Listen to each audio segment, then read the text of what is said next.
room, having made this, what he called a big open offer to the Liberal Democrats, talked about the outgoing Labour government very pointedly, in effect restated the Conservative Party's position on a whole range of issues, and then said that on a lot of these things the Liberal Democrats could agree. On electoral reform in particular, he offered an all-party committee inquiry, and he did say that negotiations would involve compromise. But broadly, it seemed to me to be a restatement of the Conservative position, but asking the Liberals to come and join them and making it absolutely clear he wanted agreement quickly in the national interest and that a new government was needed. This Labour government was the outgoing government. I thought it was fascinating of what he grasped on electoral reform, this promise of a committee of inquiry, and I wonder whether that goes far enough.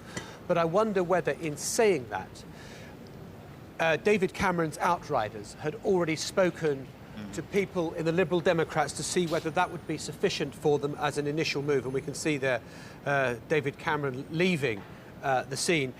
So he's offered this thing on the Committee of Inquiry, but is that any different to what the Liberal Democrats were offered when Roy Jenkins looked at this prior to 1997? And that will be a central question. Well, you can have committee of inquiries, they go on forever, but they don't have any guarantees attached to them. Perhaps they're not worth the paper they're written on or the words that they're spoken with. Nick, I was saying that the key thing he said was the outgoing Labour government, but actually it seemed this big open offer to the Liberal Democrats to be broadly a restatement of the Conservative position during the election and simply saying the Liberals could join them and he would make compromise, or they could negotiate and there'd be compromise. Is that broadly right, do you think? Yes, the key question, though, was he talking about just a deal or a coalition? I put that to a number of senior members of the Shadow Cabinet as I dashed out here. Wait and see, they said. They are not, in other words, ruling out a coalition with places for Liberal Democrats in a David Cameron-led government on the basis not of a promise to change the electoral system, but as you've been saying, to look at it, but to make agreements on tax, on the pupil premium as it's called, and a whole range of other areas. So he will hope that even if this is an offer that is rejected, it is seen as a sincere and genuine attempt to do a deal. He will know in his mind that if it's turned down, that will give him a little greater legitimacy if he then argues that he wants to govern simply as a minority government. And he did talk about the disagreements, more power to the EU, immigration, defence, presumably referring to Trident. So he made it clear that there were areas of disagreement which didn't sound as though they were going to be reconcilable to him. Where would he be able, do you think, to shift the balance of what the Tories stand for in order to accommodate the Liberal Democrats, apart from this issue of a committee to look at all-party inquiry into electoral reform? Well, this may be beyond that. Obviously, we've heard what he said about tax cuts for poorer people. Now, that's no problem for a Tory government to say that it wants to look in. We've heard him say that he wants to give more resource to the poorest pupils, what's called the pupil premium. So there will be other areas that they can look at. Now, I doubt very much that the Liberal Democrat Party will want to embrace this idea of a coalition with him. More likely, though, and this is the big calculation that Nick Clegg and his party now have to make, is that they might be tempted, in effect, to let him govern. In other words, not to bring him down when it comes to a budget or a Queen's speech, allowing them not to be tainted by the decisions that they don't like that a Tory government might take, and also to bargain and negotiate line by line, item by item on other areas, and then go to the public at an election, and we all expect one way before the 4 or 5 years we normally expect, go to the electorate and then say, this is what we managed to deliver by the relationship we've got. Now, that's the decision the Lib Dems have got to take.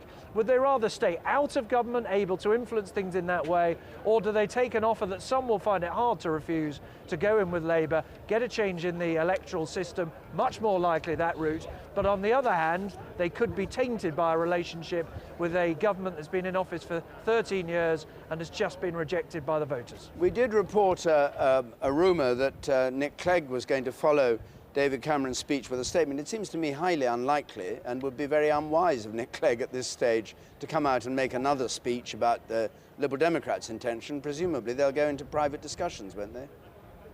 That's exactly right. I mean, I don't know for certain.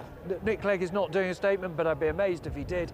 He needs to think very, very carefully indeed. Now, he's not thinking for the first time, David. I mean, we've been talking about the possibility of a hung parliament for many, many months. Nick Clegg has not been in government. He's had enormous amounts of time to prepare for each of these eventualities. I'd be very surprised indeed if there are not major negotiating documents already written by the Liberal Democrats. When, for example, the Scottish parliamentary elections happened, the first set in 1999, the Labour Party was shocked when a man came in from the Liberal Democrats with a 24-page negotiating document in detail, not just on the areas that we're familiar with, but micro details about wind farms and energy policy and all the rest of it, in order to have a negotiating statement that they felt they could secure their own interests. So a lot of work and preparation has gone on. The one thing that has not gone on, and that's what has to happen now, is trying to look at what the party will let him do. Now, yesterday we would have said that Nick Clegg could pretty much do what he liked. He was walking on water. Well, he sunk rather today, didn't he? Because the results are a major disappointment to him and his party. So he is no longer in a position to say, I want to do this, follow me.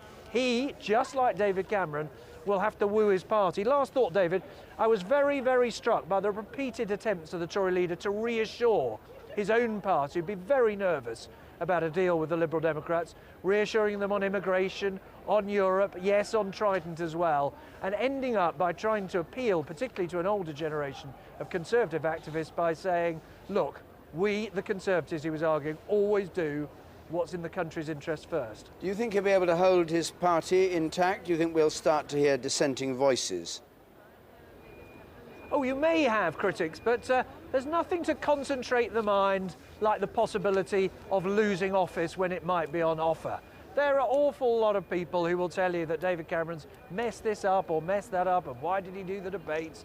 Why wasn't the campaign better? You know what we're talking about today, David? We're talking about power. We are talking about whether you have it or you don't, whether you get to carry out your policies or you don't.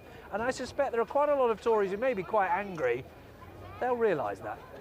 Nick, thank you very much indeed. Jeremy's got guests with him to comment on what was said. Jeremy. Indeed, and preeminently, let's talk first of all to you, being